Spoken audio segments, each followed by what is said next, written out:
আসসালামু আলাইকুম। দেশ এবং বিদেশ থেকে যারা দেখতেছেন শাওন আহমেদ পেজ থেকে সবাইকে অসংখ্য ধন্যবাদ। এখন বাজে 6:30। আমি যাব আমার বাসার বাজার করার জন্য মিরাটচর।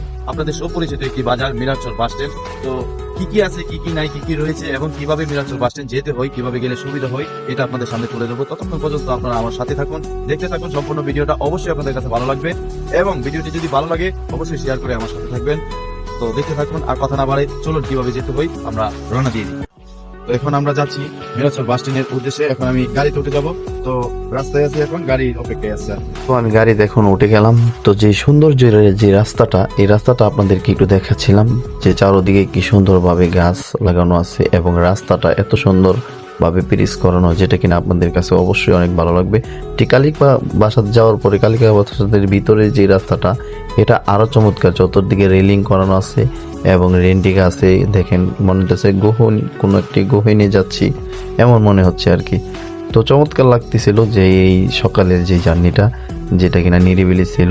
আমি এসে পড়েছি মিরাটচর বাস স্ট্যান্ড। তো প্রথমে আমি যে দিক দিয়ে যাচ্ছিলাম এটা হলো মাংস বাজার। এখানে গরুর মাংস বিক্রি করে, তো অনেকজনই কিনতেছে। তো দেখুন অনেকজনই মাংসের জন্য দাঁড়িয়ে রয়েছে।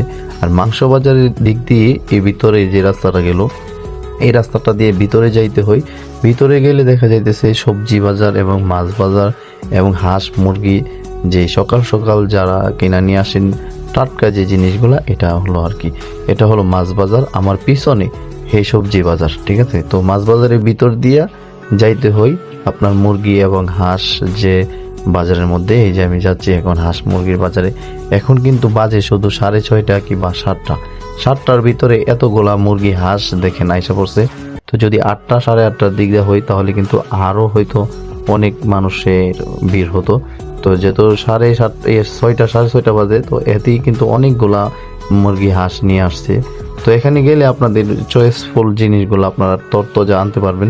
আর আমার জন্য এইদিকে দুধ নিয়ে দাঁড়ানো আছে। আমি সাপ্তাহিক দুধ আনি যার কাছ থেকে, উনি আমার জন্য দুধ নিয়ে দাঁড়িয়েছে। এই যে এই বালতির দুধগুলো আমি নিয়ে যাব বাসায়।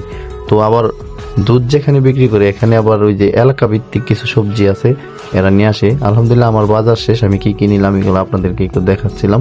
আমি হাঁস নিলাম, দুধ নিলাম এবং কিছু কাঁচা বাজার নিলাম। এখন আমি আবার গাড়িতে উঠে গেলাম। যে গাড়িতে উঠে আমি আমার বাড়ির দিকে রওনা দিলাম, যে এই যে রাস্তাটা।